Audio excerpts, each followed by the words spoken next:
Bienvenidos a nuestra reflexión semanal acerca de la palabra de Dios.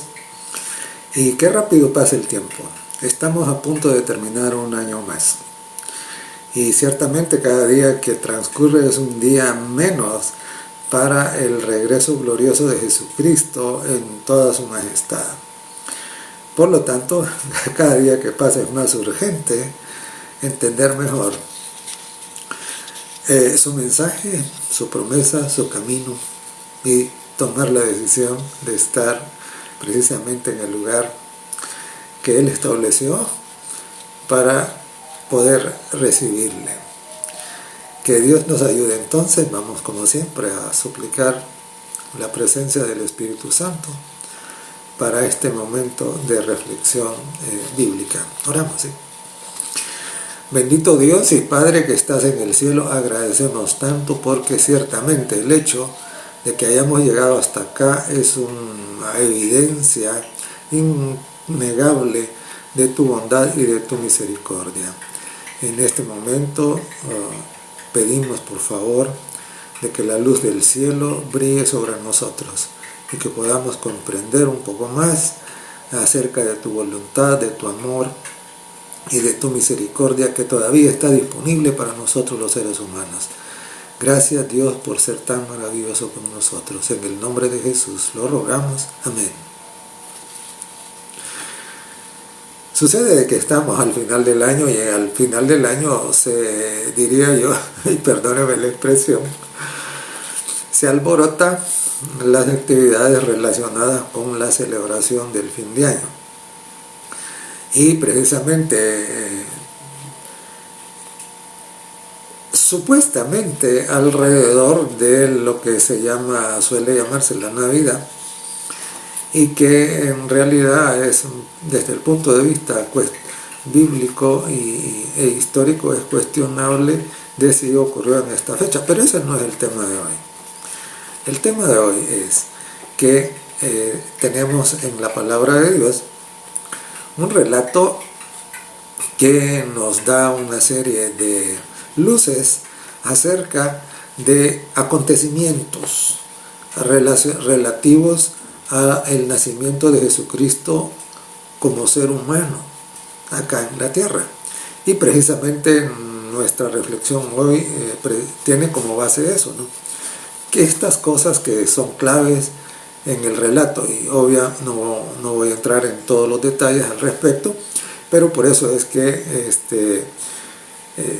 lo que vamos a hacer es comentar solamente algunos puntos clave de el relato del nacimiento de Jesucristo que encontramos en los evangelios de Mateo y en el evangelio de Lucas, que son los dos evangelios que comentan, que nos informan, mejor dicho, al respecto.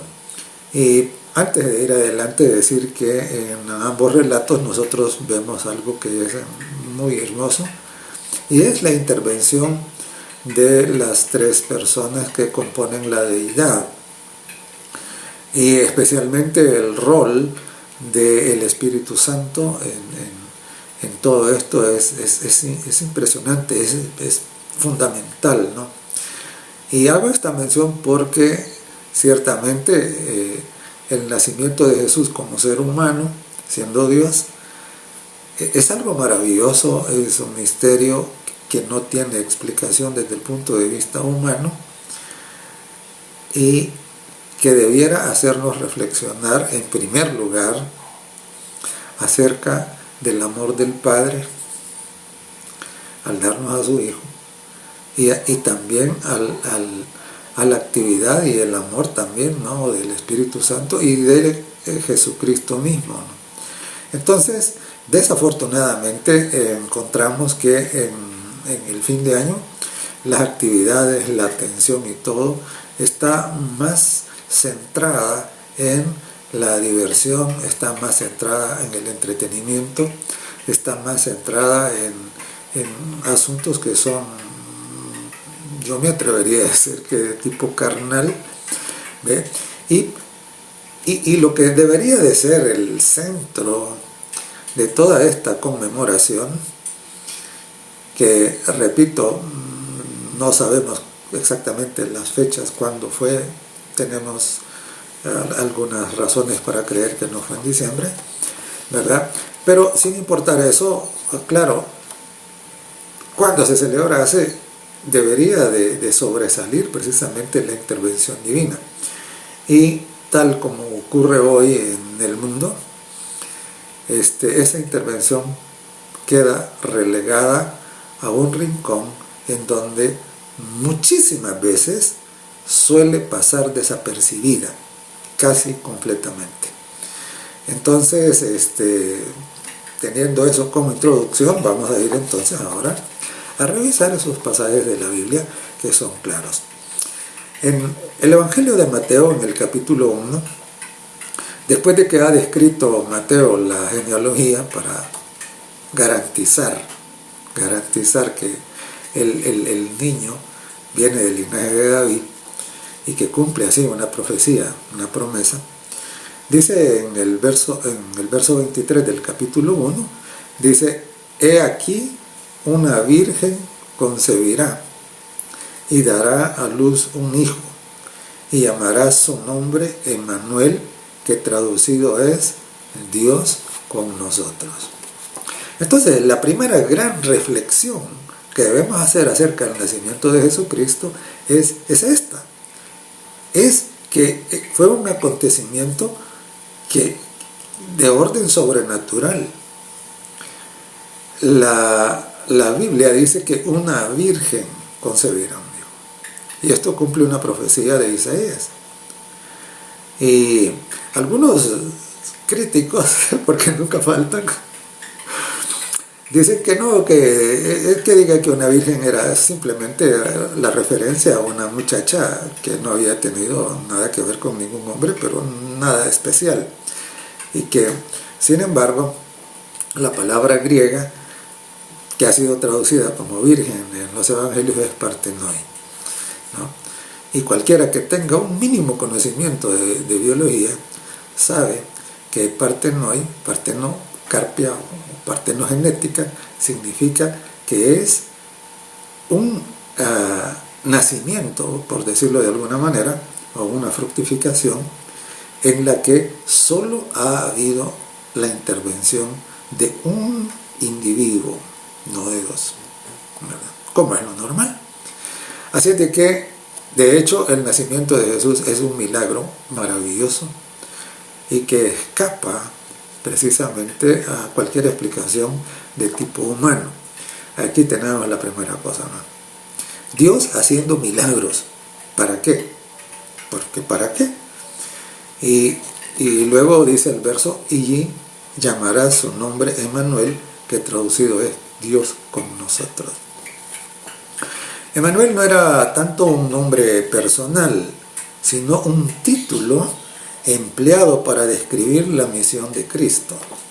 ¿Cuál era la misión de Cristo? Dios. Emmanuel es Dios con nosotros. La misión de Cristo era venir y vivir con nosotros, estar en medio de nosotros. Y cuando digo nosotros me refiero a los seres humanos, ¿no? A la raza humana. Dios con nosotros. ¿Para qué? Y para cumplir esa misión específica de darnos a conocer cómo es el Padre. Y para que nosotros, conociendo ese amor maravilloso, tomáramos la decisión de recibirlo. Vino con la misión de darnos ejemplo de cómo se vive según la voluntad de Dios, que claro, ahora le llamamos precisamente el cristianismo, ¿no? Por eso. Así es de que la misión de Jesús era precisamente esa. Y ahora note lo siguiente: Emmanuel, Dios con nosotros. Dios con nosotros. En Filipenses, el capítulo 2, los versos 5 y 6, está escrito: Pablo escribió inspirado por el Espíritu Santo: haya pues en vosotros este mismo sentir que hubo también en Cristo Jesús, el cual, siendo en forma de Dios, no estimó el ser igual a Dios. Note, dice igual a Dios, como cosa a que aferrarse. Sí, ese niño nacido de manera milagrosa no era cualquier niño. Era Dios viniendo para rescatarnos. Y por eso en Mateo, en el capítulo 1 y en el verso 21, dice en la escritura lo siguiente. Dice, y dará a luz un hijo, y llamará su nombre Jesús, porque él salvará a su pueblo de sus pecados. Jesús, Yeshua, lo que significa es Jehová es salvación. Entonces, claro, ese niño concebido de manera milagrosa, de forma maravillosa, venía con la misión de ¿qué? De darnos a conocer al Padre, el amor de Dios, de darnos el ejemplo de cómo es que se vive alguien que es obediente al Padre, que es leal al Padre, que ama al Padre, que ama a Dios sobre todas las cosas. Y también, mediante todo esto, que ofrendar su vida y salvarnos. Y es muy interesante. ¿Por qué razón? Porque Jesús significa Jehová es salvación. Esto también nos dice que Jesús es Jehová, como parte de la deidad. Así de que entendamos, Cristo vino y dice que vino para salvarnos salvar al pueblo de sus pecados. Esto es importante. ¿Por qué razón? Porque Cristo no vino a salvar a su pueblo del dominio de Roma, como ellos querían. Eso es lo que ellos anhelaban. Sino del poder de un enemigo que todavía es peor que Roma. Peor todavía, ¿no? Mucho más formidable. Él no vino a restaurar un reino político, un reino terrenal. Él fue muy claro y dijo, mi reino no es de este mundo. No. Él vino ¿a qué? Vino a salvar a nosotros del dominio y de la esclavitud del mal, del pecado. Y también es importante que recordemos que él no vino como un revolucionario social, ¿no? A eliminar la pobreza y a corregir todos estos males que son resultado del pecado. Ocurre que todos estos grandes catástrofes geopolíticas y todos estos males sociales y toda la maldad que existe al final tiene su origen en el pecado.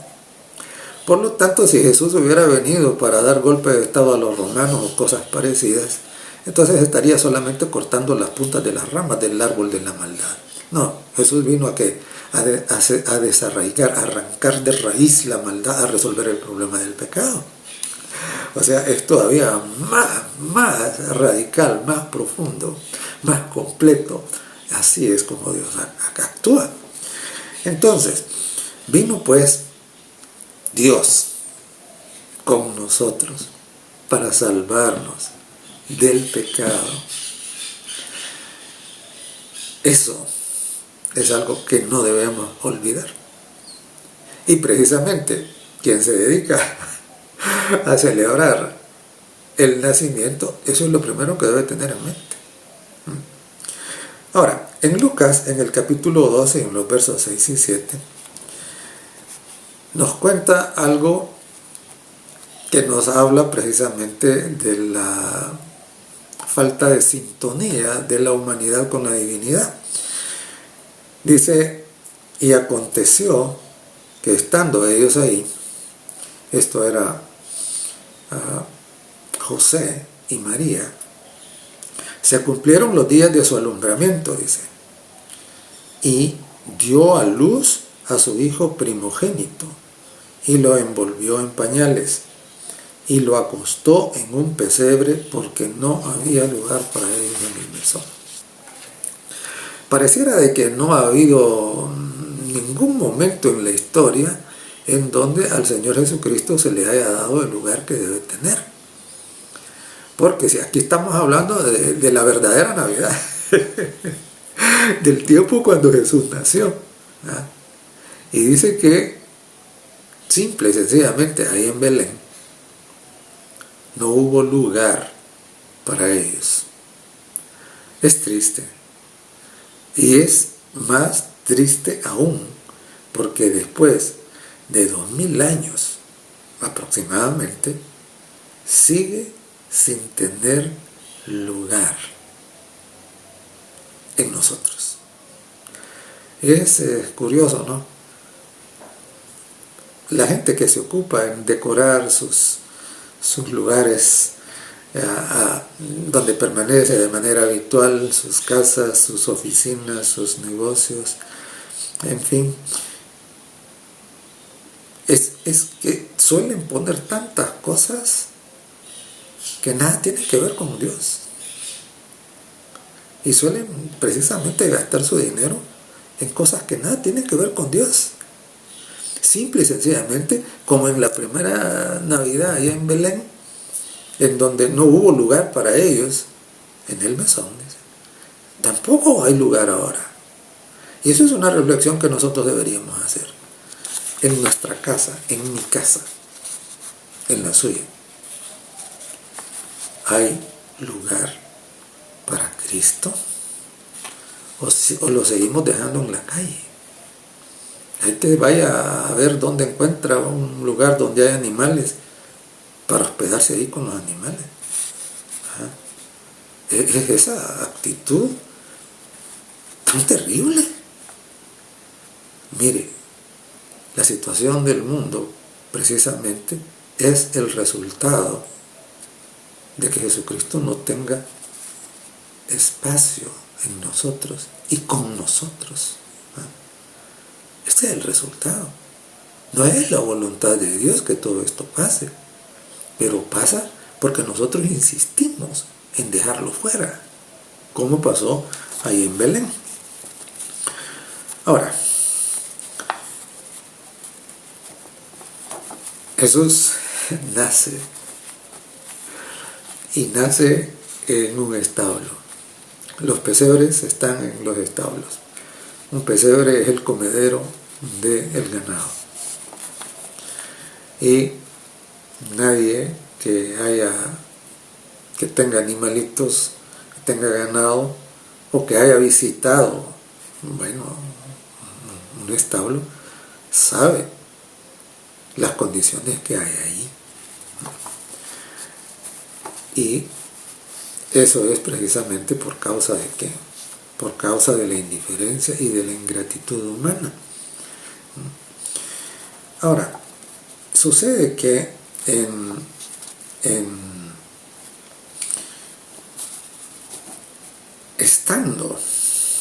estando precisamente habiendo nacido ya el bebé, había en los potreros que circundaban Belén unos ganaderos estaban cuidando ahí su ganado, ¿no? Estaban cuidando sus ovejas. Y es interesante porque a ellos se les aparece un ángel, ¿no? Y escuchan un canto, ¿no? Entonado por los mismos coros celestiales. Idealmente esos coros debieron haber sido los coros que habían en el templo, cantando alabanzas al Mesías que venía, el Mesías que tanto ellos estaban esperando, pero no. Y no sé si usted ya lo sabe, pero los pastores eran ciudadanos de segunda clase en ese tiempo en Israel. Y la razón era que como ellos tienen que estar lidiando con el ganado, entonces ellos no podían mantener esa pureza ritual. ¿Por qué? Porque con los animales ellos entraban en contacto con las suciedades de los animales o con sus heridas y la sangre. A veces, pues sí, tenían que sanar esas heridas y todo esto, ¿no? Y eso lo volvía como, lo volvía ritualmente contaminados. De tal manera que los que se consideraban puros eran los que no tenían contacto con los animales. Pero ocurre que precisamente a estos ciudadanos de segunda clase, a estos es que se le aparece el ángel. Y esto nos debe hacernos recordar lo que dijo el Señor Jesucristo en la bienaventuranza, ¿no? Bienaventurados los pobres de espíritu, porque de ellos el reino de los cielos. Y entonces los ángeles hablan a los pastores y cantan. Y su canto que dice: gloria a Dios en las alturas y en la tierra paz, buena voluntad para con los hombres. Miren, ese canto es un resumen del Evangelio. Es un resumen del Evangelio. Cuando la raza humana decida hacer todo para la gloria de Dios en las alturas, es lo que Pablo dijo, ¿no? Pablo dijo: si coméis o bebéis o hacéis otra cosa, hacedlo todo para la gloria de Dios. Ese era un eco del canto de los ángeles. Pero el canto de los ángeles no se queda ahí. Dice: miren, en el momento en que ustedes decidan darle la gloria a Dios en las alturas, entonces, sus corazones van a estar llenos de buena voluntad para su prójimo. Entonces, ¿qué? Entonces reinará la paz, no como un tratado artificial a la fuerza, sino esa paz que sobrepasa todo entendimiento, que tiene su origen en un corazón limpio. Y si nosotros somos un poquito acuciosos, vamos a notar que en el canto, que es un resumen del Evangelio, la buena noticia, porque allí está la solución a los problemas humanos en este planeta. Gloria a Dios en las alturas, buena voluntad para con los hombres, y sin importar de qué raza son, qué ideología tienen y todo, buena voluntad para con ellas. Y entonces, y cuando lo miramos y comparamos este canto y nosotros miramos que esto está también reflejado en los 10 mandamientos de Dios. Los primeros 4 mandamientos tienen que ver directamente con la gloria de Dios, con la obediencia a Dios. Y los otros 6 mandamientos tienen que ver directamente con la buena voluntad para con los hombres. Entonces es maravilloso, porque usted puede ver cómo el canto de los ángeles es el Evangelio, pero también es el eco de la ley universal establecida por Dios para el bienestar humano y para que reine la paz en el universo. Entonces todo eso está ahí en el canto de los ángeles, ¿no? Y por supuesto los ángeles se les dio la indicación: miren, vayan y busquen a un bebé envuelto en pañales. Y cualquiera podía preguntar: pero bueno, ¿y por qué esa orden? Por una razón. Sucede que la mayoría de los judíos en aquel tiempo esperaban que el Mesías iba a venir y iba a nacer en un palacio. ¿Y cómo? Iba a nacer en medio de los lujos que corresponden a un rey. Sin embargo, el Señor Jesús vino para tomar forma de siervo, para estar identificado aún con aquellos más bajo en la escala social.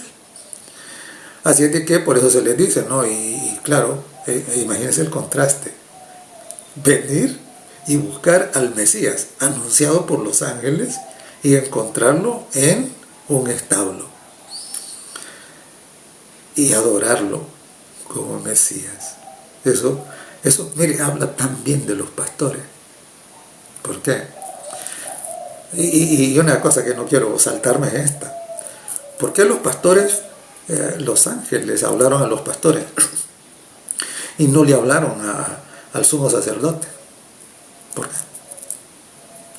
Porque los pastores eran humildes, eran pobres de espíritu. Porque los pastores anhelaban de todo corazón la venida del Mesías. No por motivos de acumular poder, no, simple y sencillamente sentían ellos la necesidad. Así de que es interesante. Entonces vinieron y lo vinieron a buscar, y precisamente es la actitud de los pastores es envidiable. Primero, su pobreza de espíritu y su anhelo de conocer que el Mesías viniera, y segundo, la fe para creer que aquel niño pobremente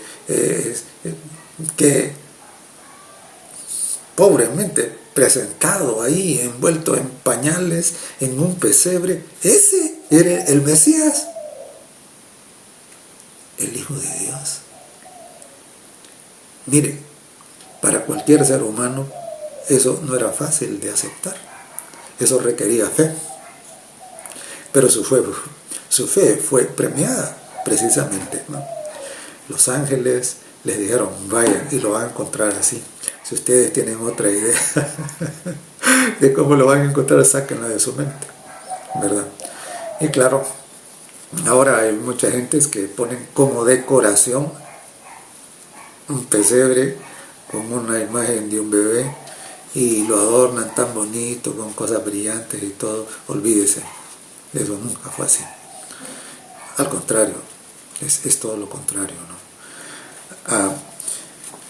Entonces, además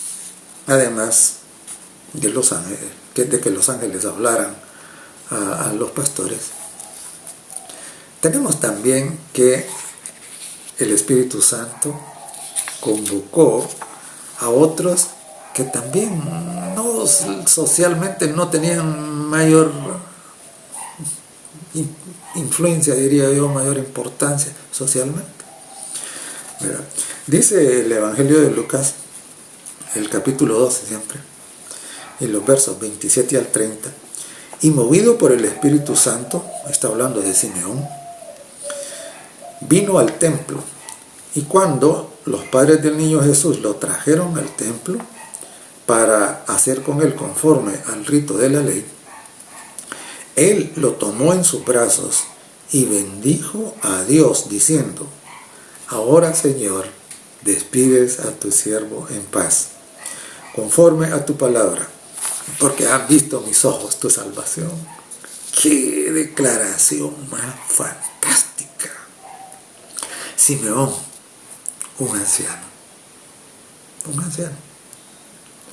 que anhelaba precisamente y Dios le había dicho, no te vas a morir, Simeón, si no ves al Mesías. Pero mire qué hermoso, ¿no? Cuando las personas mantienen la comunión con el cielo, el Espíritu Santo les habla. Dice que el Espíritu Santo le movió.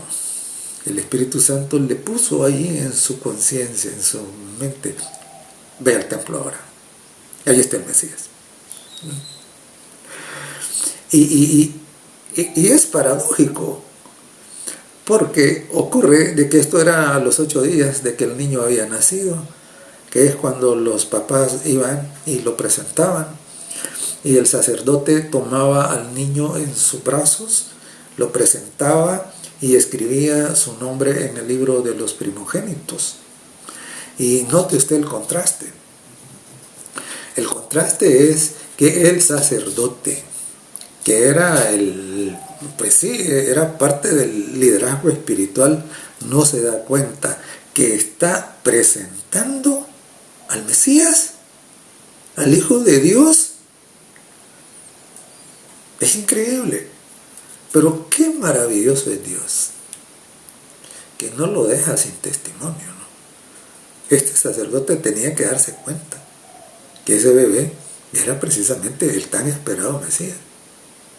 Y ahí le cumple la promesa a Simeón. Y además le da testimonio al sacerdote y a los demás que estaban ahí, que el Mesías había nacido. Es que Dios no falla.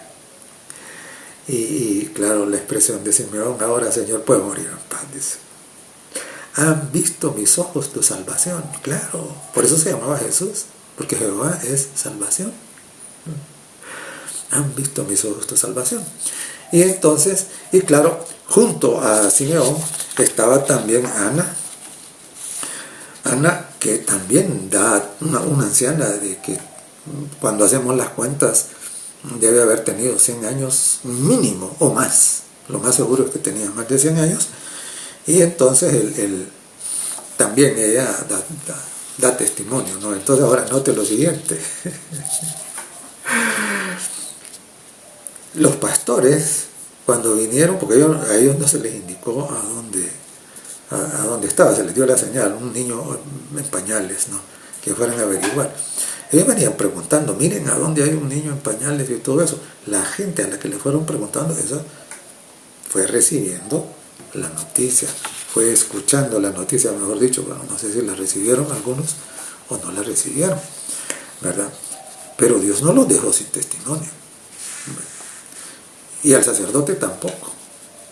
Y utiliza a los pastores y utiliza un par de viejitos, ¿verdad? Y entonces esto es maravilloso, ¿no? Porque Dios utiliza a aquellas personas que son humildes y que se dejan utilizar. Dios no puede utilizar a los orgullosos, a los arrogantes, ¿no? Porque el arrogante es un idólatra. Es su ego, su orgullo, ese es su ídolo. Él mismo es su ídolo. Entonces, claro, estos no tuvieron un testimonio así directo, aunque Dios no los dejó sin testimonio. Y hablando de que no los dejó sin testimonio, todavía hay algo más interesante en relación con el nacimiento de Jesús y las noticias de su nacimiento. Ocurre que en Mateo, en el capítulo 2, en los versos 1 y 2, leemos, dice, cuando Jesús nació en Belén de Judea, en día del rey Herodes, vinieron del oriente a Jerusalén unos sabios. La mayoría de las Biblias más antiguas que apreciamos tanto, dice magos. Muchas de las versiones más modernas traducen la palabra sabios. Y de hecho en la versión King James y en inglés dice los wise men, o sea, los hombres sabios. ¿Cuál es el problema con esto? Mire, el problema es que en aquel tiempo los magos no eran esta serie de personas que hacen trucos o que son como artistas, ¿no? O también que la palabra mago hoy y la magia hoy también se considera como un sinónimo de brujería. Esa no es, la palabra mago en aquel tiempo no describía eso, sino que lo describía era a personas intelectuales, lo que hoy podríamos llamar algo así como científico, ¿no? Por eso las versiones que traducen sabio trasladan mejor el significado de lo que eran estos hombres. Entonces vinieron los sabios de Oriente. Dice, vinieron los sabios de Oriente a Jerusalén, diciendo, ¿dónde está el rey de los judíos que ha nacido? Porque su estrella hemos visto en Oriente y venimos a adorarle. Es curioso, ¿no? ¿Por qué? Porque aunque no tenemos, hay ideas de dónde venían. La Biblia solo dice que venían de Oriente. Si venían de Oriente era fuera de las fronteras de Israel, de Judea. No, venían de Oriente, venían de fuera. Entonces, ¿estos quiénes eran? En teoría, estos eran unos paganos. Y digo en teoría, ¿por qué razón? Porque nadie que busca al Mesías para adorarle puede ser pagano. Y entonces surgen varias preguntas interesantes, ¿no? ¿Y estos cómo sabían? ¿Cómo sabían? Y existen varias posibles explicaciones. Primero, que estos, como ya dijimos, eran una suerte de científicos e intelectuales y eran aficionados a la astronomía. Eso es claro. ¿Por qué razón? Porque ellos tenían mapeadas las estrellas normales, pero de repente descubren una estrella que no está en sus mapas.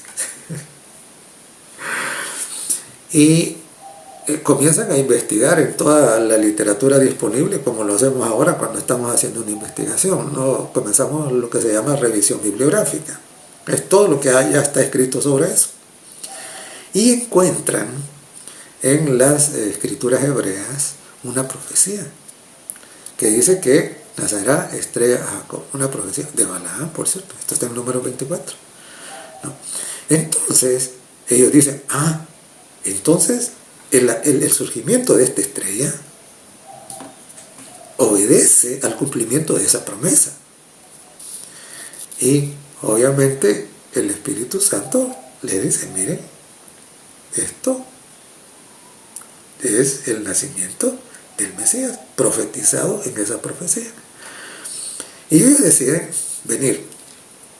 Y a mí me llama la atención la actitud de estos hombres, porque primero vienen a un viaje que no era ni fácil ni corto, con el propósito de ¿qué? De adorar. Adorar. ¿Y qué implica la adoración? La adoración implica el reconocimiento de que este era Dios. Y es lo mismo que hicieron los pastores. Dicen que vinieron, buscaron al niño y le adoraron.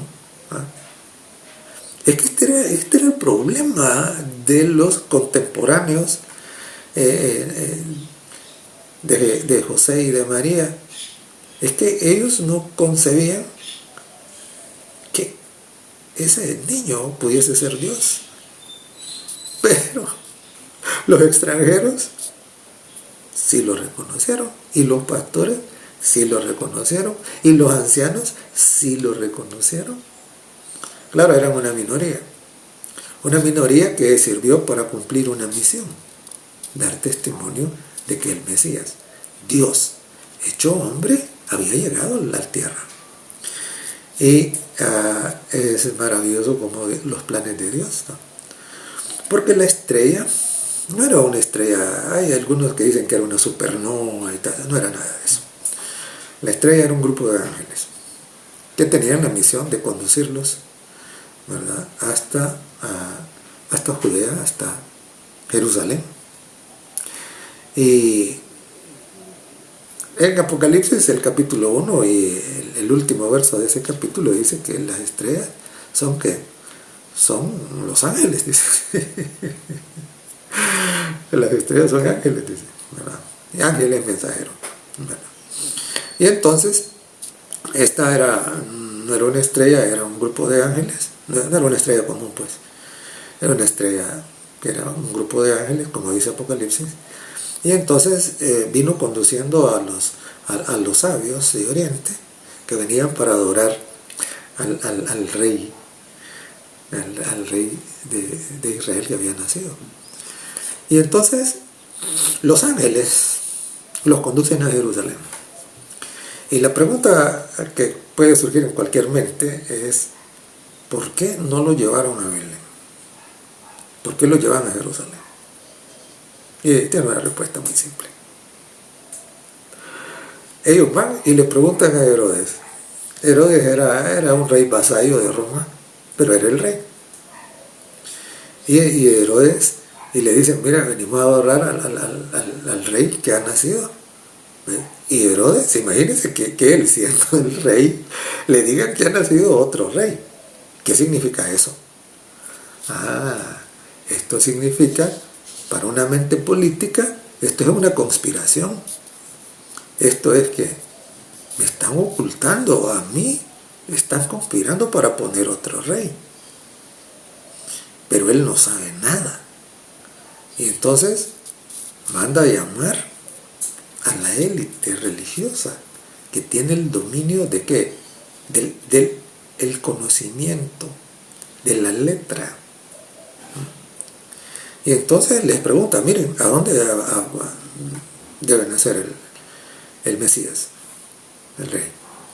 Y ellos le dicen, escrito está. Miqueas, en el libro de Miqueas dice, y tú, Belén Efrata, no eres la más pequeña entre todas, sino porque de ti vendrá el que será ¿qué? Legislador en Israel. Y entonces él dice, y en Belén. Y sabe, y Herodes estaba furioso, porque les dice, ¿cómo es esto? Que estos de tan lejos saben que ya nació y estos aquí me lo han ocultado. Y por eso él piensa de que esto es una conspiración. Pero él, que era era astuto como una zorra, oculta su sentir y entonces le dice a los sabios de Oriente, les dice, miren, las escrituras dicen que en Belén. Y Belén no era así una aldea muy grande y muy complicada, y ellos se dirigen a Belén. Pero les dice algo, les hace una petición. Miren, cuando lo encuentren, por favor, me indican a dónde está, para que yo también vaya y le adore. Pueden imaginarse ustedes la hipocresía. Es increíble, ¿no? Pero así funciona la política. Y entonces los sabios van y de nuevo la estrella los lleva. Y los lleva y los tiene que llevar ¿hasta dónde? Hasta el establo. Porque ciertamente ellos también, igual que cualquier otro, hubiera pensado que los iban a conducir a un palacio, ¿no? A un lugar donde había precisamente comodidad, por lo menos, no digamos lujo, pero no, los lleva a donde, los lleva ahí a un establo. Y claro, es maravillosa la conexión que estos hombres tenían con el cielo, porque decidieron aceptar lo que la Escritura decía sobre la profecía. Ahí comienza todo, mis queridos. Ahí comienza todo. Nosotros no podemos presumir una comunión con Dios si rechazamos la Escritura. Entonces, ellos tomaron en serio lo que decía la profecía. Y eso lo llevó a emprender acción. Porque la fe no es asunto de que simplemente, sí, yo creo. No. La fe verdadera mueve a la acción.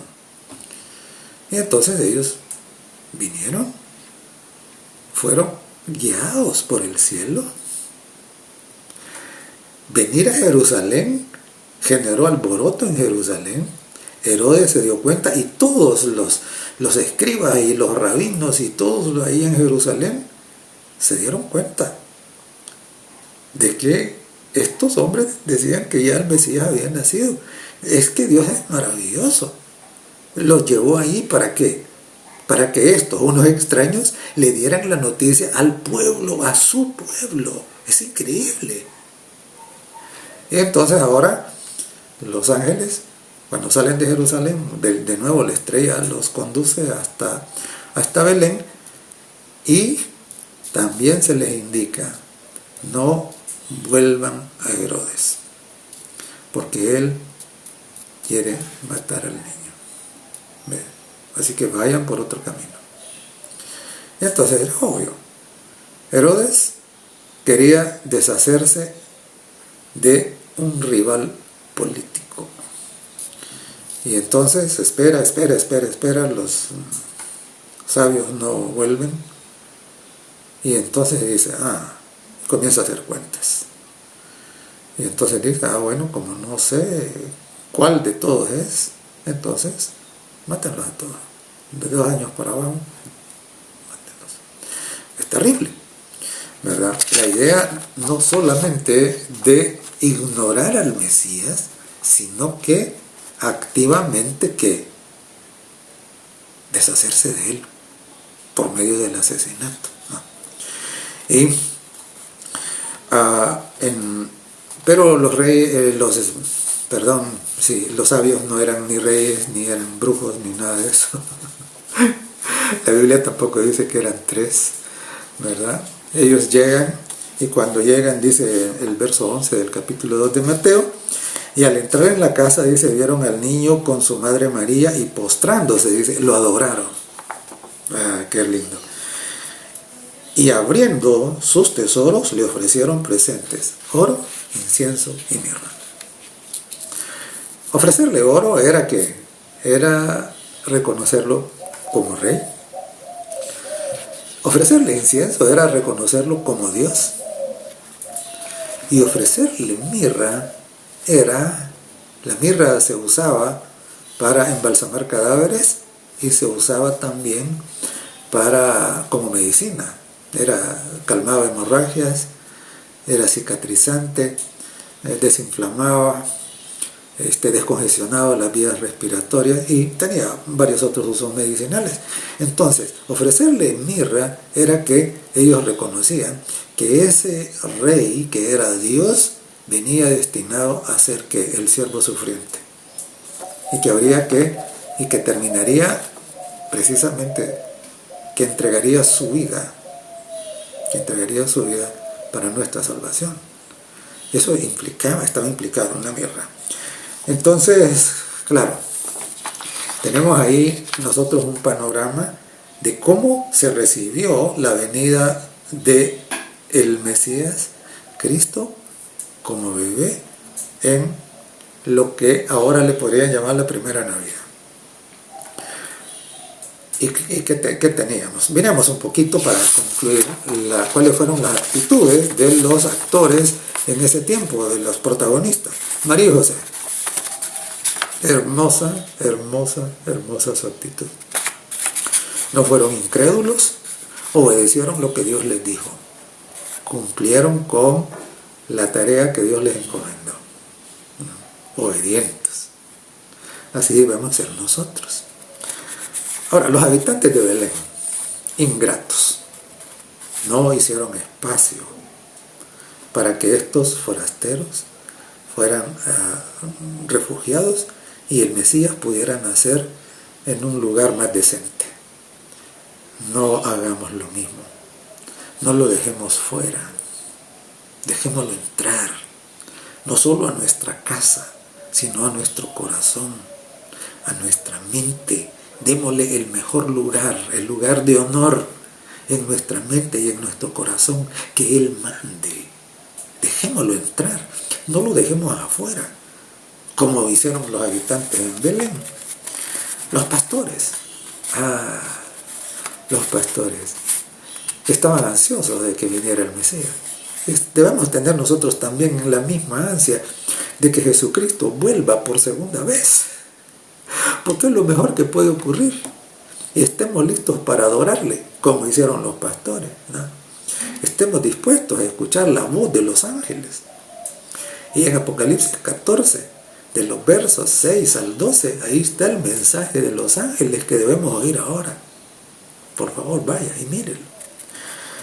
Y el sacerdote que lo presentó, ¡ay, qué terrible! Tiene en sus manos al Mesías, lo eleva para presentarlo, escribe su nombre en el libro de los primogénitos e ignora esa verdad tan trascendente, tan importante y tan maravillosa de que Cristo ha nacido. ¡Qué triste! Y era precisamente los religiosos. ¿Y qué? ¿Qué diremos de los ancianitos? Ah, hermoso, hermoso. Imagínese usted la declaración de Simeón. Él dice: Señor, ahora puedo morir en paz. Ya estoy satisfecho. He visto al Mesías, he visto tu salvación. Y nosotros deberíamos tener también la misma actitud, no descender al sepulcro. Él dice: ahora puedes decir que tu siervo muere en paz. Nosotros no deberíamos arriesgarnos a ir a la tumba sin qué, sin ver la salvación del Señor, sin aceptar a Cristo. Ser sensibles al Espíritu Santo, como fue Simeón, como fue Ana, y dar testimonio de que este es el Mesías y que todos lo necesitamos y que nos ama a todos. Y los sabios, hermoso también, hermoso, confiar en la palabra, aceptar la profecía, tomar acción, ir, buscar al Mesías, adorarlo, ofrecerle lo mejor que tenían, dar testimonio. Estas son las actitudes que nosotros debemos tener. Y por supuesto, tenemos la actitud de Herodes, ¿no? Una actitud aberrante, ¿no? Diabólica, satánica, opuesta completamente. Y sabe, hay muchos que sin darse cuenta guerrean en contra de Dios. Ellos piensan que guerrean en contra de nosotros y nosotros no damos nada. Y cuando critican la palabra de Dios y hacen chiste y se burlan y tantas cosas, mire, no lo están haciendo contra nosotros, es contra Dios. Herodes estaba batallando contra Dios. Y claro, ¿cuál fue su suerte? Así que cuidado con la actitud, con las actitudes negativas. Y la última pregunta para concluir esta reflexión es esta. Estas son las actitudes de las personas que vivieron en aquel tiempo. Y la pregunta con la que voy a cerrar es esta. ¿Y cuál es su actitud? ¿Qué va a hacer usted? ¿Ya? Va a tener las mismas actitudes negativas que por lo menos hay indiferencia. Por lo menos. O va a tomar una acción en contra, todavía eso es peor. Pero es que la indiferencia tampoco es cosa buena. Le invito a que escuche la voz del Espíritu Santo, que le ponga atención a la palabra escrita, que sea sensible al mensaje de los ángeles y que no sabemos cuándo nos tocará ir a la tumba, podamos ir en paz como Simeón, porque hayamos visto en el Señor Jesucristo nuestra propia salvación. Que Dios le bendiga y que tenga un muy bendecido fin de año. Bendito Padre, agradecemos porque ciertamente te encargaste de que todo el mundo supiera que el Salvador había venido. Ayúdanos para que nosotros seamos conscientes de esa hermosa verdad y que no solo seamos conscientes de ella, sino que también la hagamos nuestra. Que los que no se han arrepentido y aceptado a Jesucristo como Salvador puedan hacerlo antes de que sea demasiado tarde. Por favor, bendice a cada uno según su necesidad. En el nombre de Jesús te lo rogamos. Amén.